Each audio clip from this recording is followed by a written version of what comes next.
Thank you so much for joining us. Good morning to you, Wilfred, but it wasn't a very easy morning for Israelis that spent the evening and the night in a shelter. Millions of Israelis were under attack coming from Iran last evening. I know, and I guess that is where I wanted to start, to ask you whether Israelis are currently living in fear today. I think, first of all, this is the Jewish New Year, as you probably know, a moment that we want to start a new year and wish each other a sweet new year. And this year was one of the hardest, most challenging years in Israel's history. And Israelis are very resilient. So I was speaking to my family, so all my brothers and my parents spend the night in different shelters around the country. And they're very strong because they know we're doing the right thing. We are bringing security back to our borders. Israel lost security at the 7th of October with the brutal Hamas attack.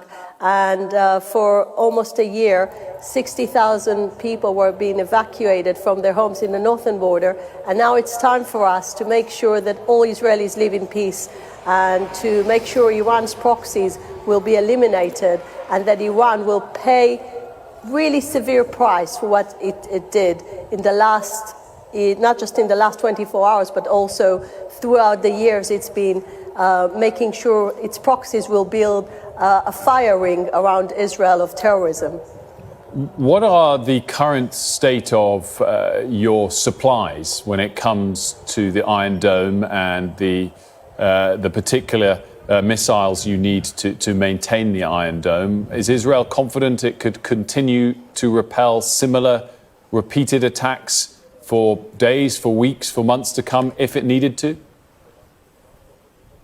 Well, obviously, Israel has a very, very efficient defense systems, but this is not the goal. No country can tolerate 180 missiles coming and hurting civilians. This is what the Iranian regime was doing yesterday. It was targeting civilians, innocent people in their homes, once they were preparing to their holiday, to their new year. And I think no country can tolerate that. Britain wouldn't have tolerated 1 day of missile attack on London. And we need to make sure that the Iranians won't have motivation to fire on Israel because they will understand the price will be too big for them. They know that their proxies being eliminated one by one. We saw the elimination of the leader of Hamas, Hassan Nasrallah, Al-Qaeda terrorist, blood on his hands, in charge of so many terror attacks on Jews, on Israelis, on Americans around the world. So now Israel is saying very clearly, whoever is attacking Israel will pay the price, and we will make sure our people will be safe.